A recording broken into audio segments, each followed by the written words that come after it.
हम जरा बात करते हैं। सर्टनली पाकिस्तान जवाब दे रहा है, भरपूर जवाब दे रहा है, लेकिन जंगें मुज़ाकरात के ज़रिए ही हल होती हैं। इस सिलसिले में एक सीरियस कोशिश की गई है पाकिस्तान की तरफ से पहले भी, लेकिन उसका हौसला अफजा जवाब नहीं आया अफगानिस्तान की रजीम की तरफ से, अफगान तालिबान रजीम की तरफ से। सेनेटर इरफान सिद्दीकी साहब हमारे साथ मौजूद हैं, चेयरमैन कायमा कमेटी खारिजा उमूर हैं। शुक्रिया सेनेटर साहब, it's always an honour to have you over. बताइएगा क्या हमारी तरफ से कोशिश की गई थी, जिसकी कुछ तफसील तो सामने आ रही है, कुछ वीज़ा दरखास्तें गई हैं। ज़ाहिर है हमारी तरफ से कोई डेलीगेशन जाना चाहता था, किन अफराद किन ऑफिशल्स पे मुहित ये डेलीगेशन था जो चाहता था कि जाएं, बातचीत करें ताकि मसले का हल निकले?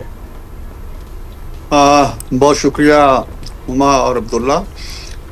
मामला ये है कि ये जो गंभीरता इस वक्त हमें नज़र आ रही है और अचानक एक ऐसी सिचुएशन जिसका कम अज़ कम मैं 40-50 साल से ये सिलसिला जारी है कि निस्फ सदी हो चली है, 1979 से लेके अब तक ये सूरत हाल पैदा नहीं हुई है।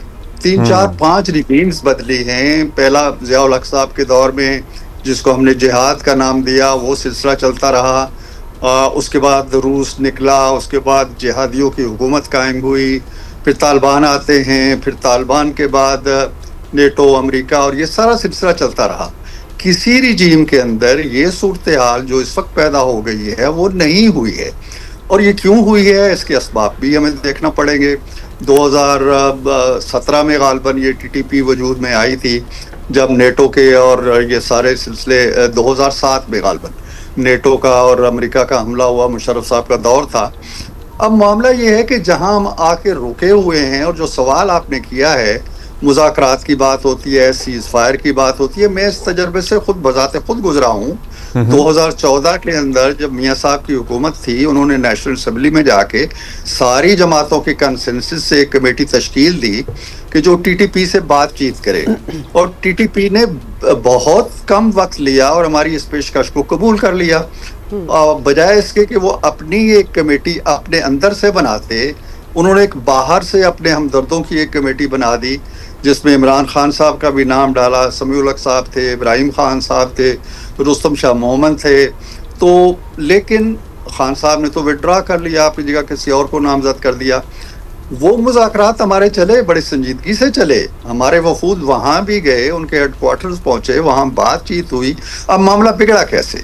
मामला बिगड़ा कैसे कि जनवरी में ये मुज़ाकरात हमारे हुमार अब्दुल्ला शुरू होते हैं और हमें जल्द अंदाजा हो जाता है कि कोई सेंट्रल कमांड है नहीं। वो TTP जरूर कहलाती है, उसका कोई एक सरबराह भी है, कोई शाहिदुल्लाह शाहिद शायद उसके तर्जुमान भी हैं। लेकिन 1 महीना गुजरा था और गालिबन जो मुझे तारीख याद पड़ती है वो 17 फरवरी 2014 थी। हार्डली 1 महीना गुजरा था कि खबर आती है जी कि खालिद खुरासानी साहब जो हैं, उन्होंने कहा है जी कि हम जो 23 FC के बंदे पकड़े थे उनको कत्ल कर दिया गया है, मार दिया गया है एन मुज़ाकरात के दौरान। मीनिंग देयर बाई कि there is no central command. और एक ग्रुप अगर चाहता है कि कोई बातचीत हो, दूसरा उसको सबटाज कर देता है, तीसरे के पीछे कोई और बैठा हुआ है, चौथे के पीछे कोई और बैठा हुआ है। अब जहां हम आज आन पहुंचे हैं और एक सीज फायर की बात हो रही है, विच सीज फायर, किसके साथ सीज फायर? सीज फायर जिसके साथ होनी है वो तो फ्री की नहीं है। हम तो नहीं समझते हैं अपने तौर पर, अगर वो हैं भी, कि चलें ये रिजीम जो है ये बराह रास्त जैसा वो क्लेम करते हैं जी हम मुलव्वस नहीं हैं, हम उनके साथ जंग आजमा भी नहीं है, हम उसको डिसलॉज भी नहीं करना चाह रहे उस रिजीम को, हम अवाम की भी बचत कर रहे हैं। हमने काबुल को भी उस रिजीम के ऊपर कोई अटैक नहीं किया है। हमारी जो जंग नहीं कहना चाहिए, हमारा मामला है TTP के साथ। अब लेकिन सेनेटर साहब, सॉरी हम बीच में आपसे, obviously you can carry on with it, लेकिन क्या हम काबुल में अफगान हुकूमत से भी बातचीत कर रहे हैं? नेचुरली प्रॉब्लम तो ये उनका होना चाहिए and they should be the ones handling them, not us. लेकिन चूंकि वो सुन नहीं रहे या फिर वहां भी कोई ऐसी अथॉरिटेटिव कमांड है सिटिंग इन काबुल, हम एक तो तालिबान रिजीम की एक बात कर रहे हैं, एक अफगान हुकूमत की बात कर रहे हैं। There should be a bit of a difference. There's no hukumat as such, there's just Afghan Taliban regime. Who is calling the shots? हाँ, और सेनेटर साहब, इसके साथ ही हम टीटीपी की जो बात करते हैं, जिस तरह वो इस टीटीपी के खिलाफ हमारी कार्रवाइयों को पर्सनली ले रहे हैं और उसको अपने रिजीम के खिलाफ जंग करार दे रहे हैं, और जाहिर है अपनी रिजीम की तरफ से उनकी रिटेलिएशन हो रही है, तो फिर ये एक ही है ना? ये जो पहले बात की जाती थी टीटीपी और अफगान तालिबान में कोई फर्क नहीं है, ये एक्चुअली सब एक हैं, मिले हुए हैं, एक दूसरे की सपोर्ट है। ये बात तो दोबारा सच साबित हो रही है। यूनाइटेड नहीं लग रहे जिस तरह आप बता रहे हैं सेनेटर साहब। ये बिल्कुल दुरुस्त आपने कहा। जहां तक काबुल रिजीम कह लें या काबुल हुकूमत कह लें या काबुल एडमिनिस्ट्रेशन कह लें, काबुल बंदोबस्त कह लें, कुछ भी कह लें, एक तो ये रिवायत रही है कि हम काबुल पे जो लोग काबज होते हैं उन्हीं को हम समझते हैं कि अफगानिस्तान उनके तसर्रुफ में है। अमलन मैंने ये देखा है कि पिछले कई बरस से काबुल के ऊपर हुकूमत होने के बावजूद पूरे अफगानिस्तान के अंदर किसी एक का तसल्लुफ नहीं होता, किसी एक का हुक्म नहीं चलता, किसी एक की हुक्मरानी नहीं चलती।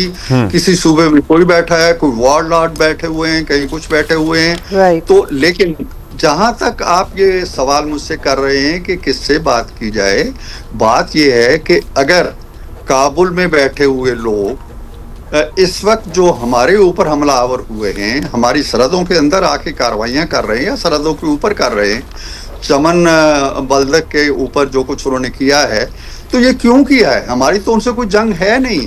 उन्होंने अगर किया है तो उन्होंने टीटीपी की हिमायत में किया है, टीटीपी की प्रोटेक्शन में किया है, टीटीपी के जो मकासद हैं उनके तहफ़्फ़ुज़ के लिए किया है। तो इसलिए वो अपने आप को डिसएसोसिएट नहीं कर सकते। अगर वो सीज फायर भी कर रहे हैं तो इसका मतलब ये है कि उनकी सीज फायर को टीटीपी सीज फायर तस्वुर करते हुए अपनी कार्रवाइयां बंद कर देती है। तो इसका क्या मतलब है? 2 जमा 2 4 है ना इसका मतलब। इसका मतलब 2 जमा कि वो हमारी जेब में है। जब हम कहेंगे वो कार्रवाइयां शुरू करेंगे, जब हम जेब से निकालेंगे। तो हम भी तो यही कहते हैं कि आप कहें कि वो कार्रवाइयां बंद कर दें। हम पहले भी तो यही कहते हैं। अच्छा ये बताइएगा जी सर साहब, मैं ये अर्ज कर रहा था कि हमारे जो दोस्त बड़ी नेक नीयती के साथ, अखलास के साथ इस मामले के अंदर दाखिल हुए हैं। कतर ने पहल की है, सऊदी अरब हैं और भी मुमालिक हैं। मेरा ख्याल है मुत्तहिदा अरब इमारात भी रोल प्ले कर रहा है, चाइना भी रोल प्ले कर सकता है। ट्रंप साहब ने भी कहा है कि जी मैं इसको ख़त्म करना चाहता हूँ। तो ख़त्म करने का वाहिद तरीका क्या है कि उनको बावर कराया जाए कि आपकी पाकिस्तान के साथ और पाकिस्तान की आपके साथ कोई लड़ाई नहीं है। आज भी आपका ट्रांजिट जो ट्रेड है खुला हुआ है। आज भी आपके लिए हम कोई मुश्किलात पैदा नहीं कर रहे। आज भी आपके अवाम के लिए कोई मुश्किलात पैदा नहीं कर, आपके ऊपर हमलावर नहीं हो रहे। अब मसला क्या है? मसला ये है कि पाकिस्तान के पास भी हथियार हैं, तैयारे हैं, फाइटर हैं, मिसाइल हैं, बहुत कुछ है। दुनिया के पास भी हैं। अफगानिस्तान के पास शायद ये वसाइल नहीं हैं। उन्होंने इसका मुतबादल तलाश किया है टेररिज्म, कि हम इन तमाम चीज़ों का मुकाबला करेंगे उस टेररिज्म से जो किसी और के पास वो सलाहियत नहीं है, और हमने बरस के अंदर उसके ऊपर एक दस्तरस हासिल कर ली है। So they are using terrorism as a big weapon, not only for Pakistan, in so many other countries. उसके कोई दाखिली विंग है, कोई खारजी विंग है। दुनिया को ये बावर करना पड़ेगा कि जब तक इस चीज़ का खात्मा नहीं होता उस वक्त तक अफगानिस्तान के हम किसी मामले में दखल ही नहीं दे रहे। उनके इंसानी हुकूक क्या हैं, उनकी हुकूमत जमहूरी है नहीं है, इंतखाबात होते हैं नहीं होते हैं, खातीन के साथ वो क्या सलूक कर रहे हैं, हमने कभी इन मामलात को उठाए नहीं है उनके साथ। Of course that all goes without saying, और ये बात तो बार बार रिपीट भी होती है। लेकिन क्या उनको अब तालिबान रजीम के हवाले से अगर सोचा जाए तो उनको ये भी कुछ अंदाजा है कि they could also be being used by the Indians? क्योंकि अभी जो एक मुलाकात हुई है, जो बड़ी इंपॉर्टेंट मुलाकात हुई है, फॉरेन मिनिस्टर जो हैं एक हफ्ता पहले वो ही वाज इन इंडिया, और बड़ा खैर मकदम उनका किया गया है, जिसमें से बड़ी ऑपोजिशन जो है इंडिया में भी बोली है कि क्या हमारा एक पॉलिसी होती थी टुवर्ड्स अफगानिस्तान तालिबान, और अब हम उनको इतना वेलकम कर रहे हैं। You think that element could have been exploited as well for a week? जी देखिए हुमा, इस नेक्सस में तो अब मेरा ख्याल ये है कि कोई सवाल बाकी नहीं रह गया। ये बातें तो बहुत वाज़ेह हो चुकी हैं। इंडिया पाकिस्तान के हाथों एक शर्मनाक शिकस्त खाने के बाद जिस ज़हनी कैफियत में है, और जिस आलमी कर्ब से वो गुजर रहा है, जिस आलमी तन्हाई से वो गुजर रहा है, वो हर हरबा इस्तेमाल करना चाहता है। वो अफ़गानिस्तान, सारे बलूचिस्तान के अंदर कर रहा है, वो BLA के ज़रिए कर रहा है, वो दूसरी ऑर्गेनाइजेशन के ज़रिए कर रहा है। अब उसने अफ़गानिस्तान के ज़रिए अपनी वही जो एक इस रिजीम को प्रॉक्सी बना के, मुत्तकी साहब वहाँ बैठे हुए थे, पता नहीं वो कौन से तकवा के लिए वहाँ गए थे और कौन से तकवा का सबक लेके वहाँ से आ गए हैं। तो ये इंडिया और मौजूदा जो अफ़गानिस्तान की बंदोबस्त कह लें, इंतज़ामिया कह लें या रिजीम कह लें, ये उनका नेक्सिस है, ये उनकी मुश्तरका कार्रवाइयाँ हैं। इसमें बाकायदा उनको, अब देखें ना, ये जो हमारे TTP है, कहाँ से असलहा मिल रहा है, कहाँ से पैसा मिल रहा है, कहाँ से परवरिश मिल रही है, कहाँ से इनको पनाहगाहें हासिल हैं, कहाँ से इनको सारे ये तरबियती वसाइल मुयस्सर आ रहे हैं। तो जब तक इनके पीछे भारत की पूरी कुव्वत पूरी तरह मौजूद है, हमें इसमें अब कोई शक नहीं होना चाहिए। ये एक नेक्सस बन गया है। और जिस तरह रूस चाइना में, सारी अफगानिस्तान में आके बैठना चाहता था और हमारा घेरा करना चाहता था, क्या मकासद आपको नजर आते हैं अफगान तालिबान रिजीम के इसके पीछे? मतलब अभी हालिया मई के वाक़यात उनके सामने हैं। भारत की हेजमनी की कोशिश जो इस खित्ते में थी वो पूरी तरह नाकाम हुई है। पूरी दुनिया में पाकिस्तान की स्टैंडिंग, पाकिस्तान की वक़्त, पाकिस्तान के वक़ार में इजाफा हुआ। हमने जिस तरह इबरतनाक शिकस्त दी है भारत को इस जंग में, हमारे साथ अफ़गानिस्तान की ट्रेड है, हमारा एक तारीख़ी पस मंज़र है, हमारे मजहबी बुनियादों पर ताल्लुकात हैं। Why do you think they are inclined towards India more? और हमसे ताल्लुकात, ज़ाहिर है हम ये तवक्को नहीं कर रहे थे जो आज बनी हुई है। ये कैसे बनी? क्योंकि हमने उनके लिए बहुत कुछ किया है। मैं आपके सवाल से, अगर आप इजाज़त दें अब्दुल्ला, तो थोड़ा सा इन्हिराफ करना चाहता हूँ जी। मैं आपको याद दिलाना चाहता हूँ, आई एम वन ऑफ दो जर्नलिस्ट, मेरा ख्याल है 2 या 4 होंगे, जिनकी मुल्ला उमर से बाज़ाब्ता मुलाकात हुई। मौलाना समीउल हक साहब के साथ में गया, 1995 का गालिबन जिक्र है, और एक तवील तकरीर की उन्होंने रात के खाने में, मुल्ला उमर ने, जिसमें उन्होंने कहा, मैं वो लफ्ज़ इनको भी याद दिलाना चाहता हूँ जो आज काबुल में बैठे हुए हैं और उनको अमीरुल मोमिनीन आज भी मानते हैं और उनको अपना खलीफा भी, अपना सरपरस्त आला भी कहते हैं, रूहानी पेशवा भी कहते हैं, और उनकी हर हिदायत को अपने मलहूज़ खातर रखना अपना फ़र्ज़ ऐन समझते हैं।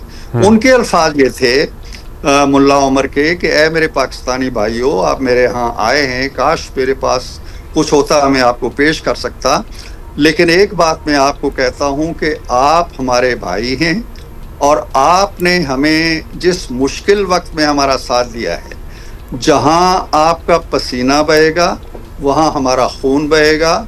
और अगर मैं अपने बच्चों को बता के जाऊँगा और उनसे कहूँगा अपने बच्चों को बताना, और उनसे कहूँगा अपने बच्चों को बताना कि पाकिस्तान का ये एहसान नहीं भूलना, और अगर कड़ा वक्त आ जाए अफ़गानिस्तान पे और पाकिस्तान पे, दोनों पे, तो पहले पाकिस्तान की हिफाजत करना, फिर अफ़गानिस्तान की करना। These were his words, जो मैंने लिखे उस वक्त। तालिबान का अफ़गानिस्तान उस वक्त नहीं बना था, ये मैंने पहला टाइटल दिया था जो अफ्तरूज़ा तकबीर में कुछ 4 किस्तें छपी थी, 1995 की मैं बात कर रहा हूँ। कहाँ गए वो अल्फाज? आज आप उनकी कब्र पे भी जाते होंगे, फातिहा भी पढ़ते होंगे, उनको याद भी करते होंगे, अमीरुल मोमिनीन भी कहते होंगे। आप अपने पसीने की जगह हमारा खून बहा रहे हैं। आपका तो पसीना भी नहीं निकलता, आप बैठे बैठे एक अपने इंडिया की गोद में बैठ गए हैं, दूसरी एक TTP को अपनी गोद में बिठाया हुआ है और पाकिस्तान का खून पिए जा रहे हैं। आपको पता है कि 2024 में जितनी शहादतें हमारी हुई हैं, 2025 की पहली तिमाही में उससे ज्यादा शहादतें हुई।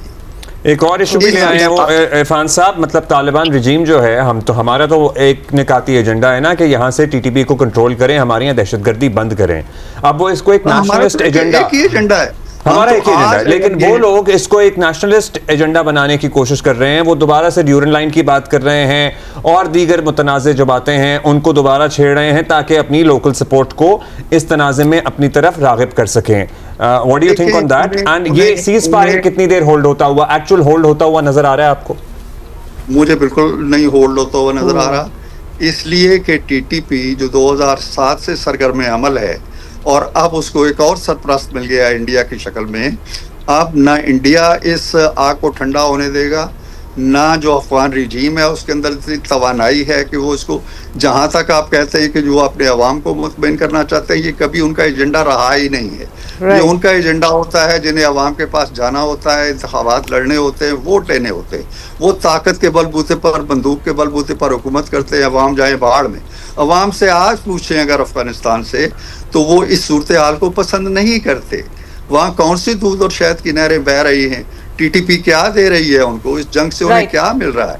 सेनेटर साहब, एक और चीज जहाँ तक जी वेरी ब्रीफली अगर ये बता दें, बिकॉज ये सीज फायर जो अभी हो रही है जिसमें बताया जा रहा है कि कतर का भी रोल है, सऊदी अरब ने भी पहले काफी जो है पुश किया है कि ऑब्वियसली बातचीत होनी चाहिए, ये जंग बंदी हो जाए। लेकिन सऊदी के हवाले से ये स्पेसिफिकली सवाल पूछना चाहती हूँ आपसे कि अभी हमारा एक नया उनके साथ एक मुआहदा आप कह लें, अलायंस कह लें, whatever you want to call it, कि उनको कोई अटैक करे तो we are there for them, हमें कोई करे they are there for us.